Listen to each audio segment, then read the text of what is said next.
Hello friends, நம்ம என்ன பார்க்க போறோம் அப்படின்னா MB25C08 பிசினஸ் ரிசர்ச் மெத்தட்ஸ் பிஆர்எம்க்குரிய MBA ஸ்டூடெண்ட்ஸ்க்கான இம்பார்ட்டன்ட் கொஸ்டின்ஸ் வந்து பார்க்கலாம்.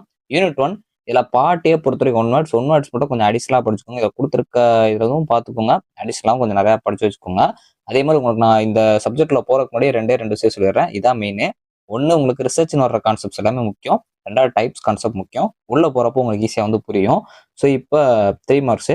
3 மார்க்ஸ்ல அதான் நம்ம ஆல்ரெடி உங்களுக்கு சொல்ற மாதிரி தான். ஸோ இந்த இடத்துல வந்து உங்களுக்கு நான் AOR பேப்பர்ல எடுத்து கொடுத்த மாதிரி தான். மேல டாபிக் கொடுத்தா ஃபர்ஸ்ட் கவர் பண்ணுங்க.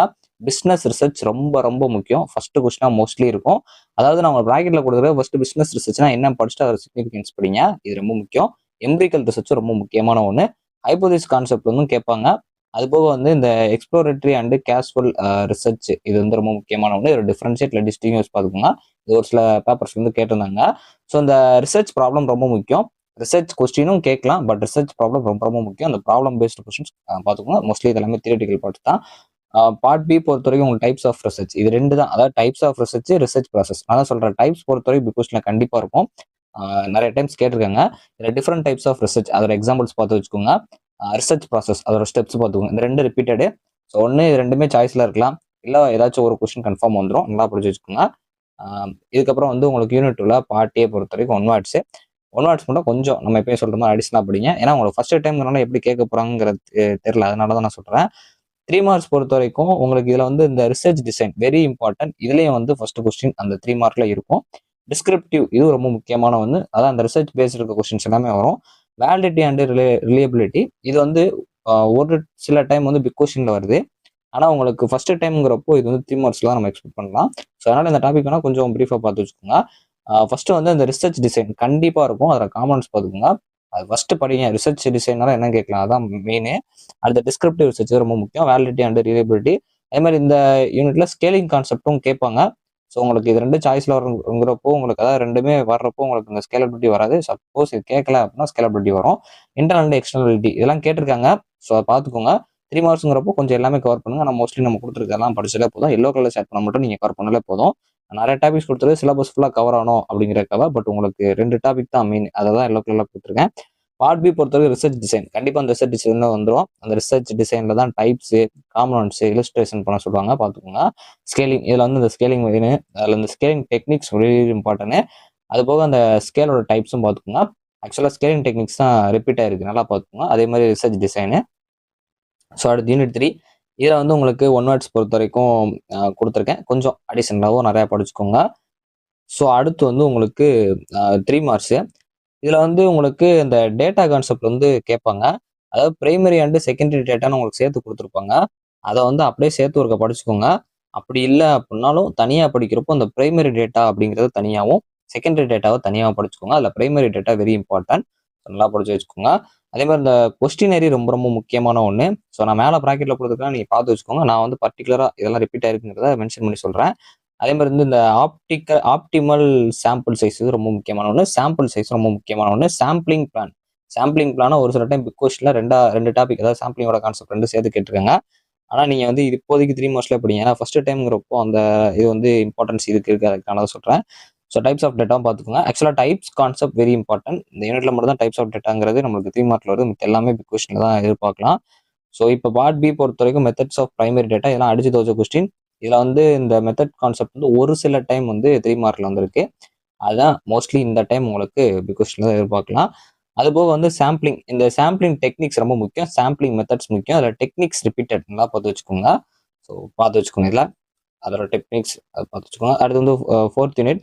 இதில் வந்து உங்களுக்கு ஒன் வேர்ட்ஸ் வந்து நான் கொடுத்துருக்கேன். ஒன் வேர்ட்ஸ் கொஞ்சம் அடிஷ்னலாகவும் நிறைய படிச்சுக்கோங்க. காமிக்கிறதுல இதை கொஞ்சம் பார்த்து வச்சுக்கோங்க. ஸோ அடுத்து வந்து 4th யூனிட்ல உங்களுக்கு ரொம்ப மெயின் அப்படிங்கிறப்போ அந்த MDS ரொம்ப ரொம்ப மெயின். நல்லா படிச்சு வச்சுக்கோங்க. அதாவது மல்டி டைமென்ஷனல் ஸ்கேலிங் ரொம்ப முக்கியமான ஒன்று. கிளஸ்டர் அனாலிசிஸ் இது வந்து 3 மார்க்லையும் எதிர்பார்க்கலாம், கொஸ்டின்ல எதிர்பார்க்கலாம். எப்படி கேட்க போறாங்கன்னு தெரியல. ரெண்டு இதுக்கு ஏற்ற மாதிரி பார்த்துக்கோங்க. ஸோ இது போக வந்து இந்த கோடிங் கான்செப்ட் வந்து ரிப்பீட் ஆயிருக்கு. கோடிங் அதோட யூசஸ் இல்லை பர்பஸ் பார்த்துக்கோங்க. ரெக்ரெஷன்னால என்ன கேட்கலாம், அதுக்கப்புறம் அந்த மல்டிபிள் ரெக்ரெஷன் பார்த்து வச்சுக்கோங்க. இந்த மல்டிபிள் ரெக்ரெஷனையும் அண்டு கோரிலேஷன் உங்களுக்கு சேர்த்து தான் இருக்கும். அதை ஒரு சில டைம் வந்து பிக் கொஸ்டினே கேட்டிருக்காங்க. ஆனால் பிக் கொஸ்டினுக்கு நம்மளுக்கு ஒரே ஒரு டாபிக் இந்த யூனிட் பொறுத்தவரை ஒன்று தான் இருக்கு. அது நீங்கள் படிச்சீங்களா போதும். அது மாதிரி இந்த ஃபேக்டர் அனாலிசிஸ் 2 மார்க்ல 3 மார்க்ல வெரி வெரி இம்பார்ட்டன்ட்லாம் படிச்சு வச்சுக்கோங்க. எல்லோ கலர் சார்ட்னா very very important. Part B பொறுத்த வரைக்கும் பைவேரியட் அண்ட் மல்டிவேரியட் இதை மட்டும் நீங்க படிச்சீங்கனாலே போதுமானது. இந்த யூனிட் பொறுத்த வரைக்கும் ஒரு கொஸ்டின் தான். இதை அடிச்சு துவச்சிருக்காங்க. இந்த ஒன்று படிச்சீங்கனாலே போதும். இதுல வந்து சப்போஸ் உங்களுக்கு மல்டிவேரியட் மட்டுமே உங்களுக்கு தனியாக கேட்குறாங்க. அதனால ரெண்டுமே சேர்த்து படிச்சுக்கோங்க. அதில் மல்டிவேரியட் வெரி வெரி இம்பார்ட்டண்டாக படிச்சுக்கோங்க. ஆனால் உங்களுக்கு ஃபர்ஸ்ட் டைம்ங்கிறப்போ மோஸ்ட்லி ரெண்டே சேர்த்து தான் கேட்பாங்கன்னு நினைக்கிறேன். அடுத்த குவாலிட்டேட்டிவ் அண்ட் குவான்டிட்டிவ் டேட்டா அனாலிசிஸும் கேட்டிருக்காங்க. இதுக்கு முன்னாடி நல்லா பார்த்துக்கோங்க. கிளஸ்டர் அனாலிசிஸ் மோஸ்ட்லி நம்ம 3 மார்க்ல எதிர்பார்க்கலாம். கொஸ்டின்லேயே வாய்ப்பு இருக்கு பார்த்துக்கோங்க. ஆனால் நம்மளுக்கு பைவேரியட் அண்ட் மல்டிவேரியட் கன்ஃபார்ம் வந்துடும். அதனால பிரச்சனை இல்லை. ஸோ அடுத்து 5th யூனிட்ல 1 வேர்ட்ஸ் வந்து பார்த்து வச்சுக்கோங்க. இது கொஞ்சம் பார்த்து வச்சுக்கோங்க. ஸோ அடுத்து வந்து உங்களுக்கு 3 மார்க்ஸ். இதில் வந்து ஆடியன்ஸ் பேஸ்டு ரிசர்ச் ரிப்போர்ட் கண்டிப்பாக ரிசர்ச் ரிப்போர்ட் இருக்கும். எத்திக்ஸ் பேஸ்டு இருக்க கான்செப்ட்ஸ் வரும். பிகாஸ்ன்னு எத்திக்ஸ் பேஸ்டு வரும். பட் நம்மளுக்கு சாய்ஸ் பார்த்துக்கலாம். அதனால நான் சொல்ற மாதிரி படிங்க. இந்த எக்ஸிக்யூட்டிவ் சம்மரி ரொம்ப முக்கியமான ஒன்று. அதை நீட் பார்த்துக்கோங்க. அதே மாதிரி ரோல் ஆஃப் ஆடியன்ஸ் ரொம்ப முக்கியமான ஒன்று. எத்திக்ஸ் கண்டிப்பாக எத்திக்ஸ் ரிலேட்டடாக இருக்க கான்செப்ட்ஸ் வரும். அதுக்கப்புறம் வந்து இந்த ஆப்ஜெக்டிவும் சப்ஜெக்டிவிட்டின்னு இருக்கும். அதில் ஆப்ஜெக்டிவிட்டி கொஞ்சம் நிறையா பார்த்துச்சுக்கோங்க. அதே மாதிரி இந்த சாப்டரைசேஷன், அதுக்கப்புறம் உங்களுக்கு இந்த டோனு, ஃபைனல் ப்ரூஃப், இந்த மாதிரி குட்டி குட்டி டாபிக்ஸ்லாம் கொஞ்சம் பார்த்துக்கோங்க. அதில் தான் கேட்பாங்க. ரீடபிலிட்டி தான் கேட்டிருக்காங்க. ஆக்சுவலாக இந்த யூனிட் பொறுத்த வரைக்கும் குட்டி குட்டியாக இருக்க டாபிக். அந்த ரீடபிலிட்டி, டோனு, அதுக்கப்புறம் உங்களுக்கு ethics in AI, role of audience, chapterization இந்த மாதிரி இருக்க கான்செப்ட் பாருங்க. ஆனால் ஃபர்ஸ்ட் நீங்க படிக்க வேண்டியது ரிசர்ச் ரிப்போர்ட், அதோட ஆப்ஜெக்டிவ், டைப்ஸ், நீடு. ஏன்னா நான் கொடுத்துருக்கல மேலே இருக்கும். அதை நல்லா படிச்சுக்கோங்க. ரிசர்ச் ரிப்போர்ட் ரொம்ப முக்கியம். பார்ட் பி பொறுத்த வரைக்கும் டைப்ஸ் ஆஃப் ரிசர்ச், நான் சொன்ன டைப் கான்செப்ட் எல்லாமே கண்டிப்பாக பி கொஸ்டின் வரும். இதில் டைப்ஸ் ஆஃப் ரிசர்ச் ரிப்போர்ட், அந்த ரிப்போர்ட் கான்செப்ட், இல்லை ரெஜிஸ்ட்ரேஷன், எக்ஸாம்பிள், நாம்ஸ் இது பார்த்துக்கோங்க. எத்திக் பேஸ் இருக்க கொஸ்டின் கண்டிப்பாக இதில் இருக்கும்.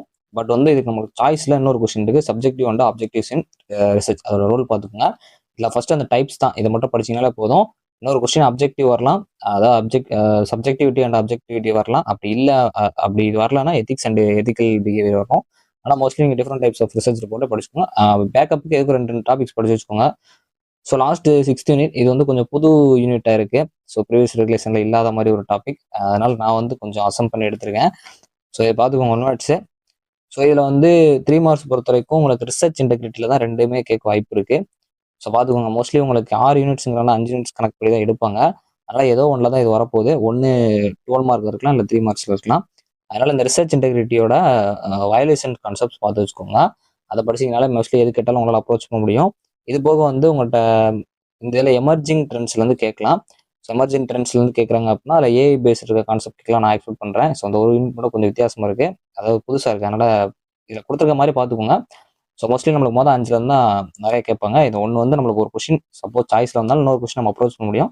ஸோ என்ன இதுக்கு இந்த டாபிக் இந்த யூனிட் கொஞ்சம் பார்த்து வச்சுக்கோங்க. அதுபோக வந்து உங்களுக்கு இந்த ரியல் டைம் அனலிட்டிக்ஸும் 2 மார்க்ல கேட்கலாம்.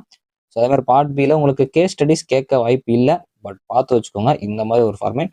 மித்தபடிக்கு நம்ம சொல்லியிருக்க மாதிரி நீங்கள் ஃபார்மேட் படிச்சாலே போதும். மேலே ப்ராக்கெட் கொடுத்துருக்குது. அதுபோல் டைப்ஸு, ஸோ நம்ம சொல்லியிருக்க ஃபார்மேட்டில் படிங்க. கண்டிப்பாக நல்ல மார்க்ஸ் எடுக்கலாம். அந்த பேப்பர் ஈஸியான பேப்பர் தான். All the best. Thanks for வாட்சிங்.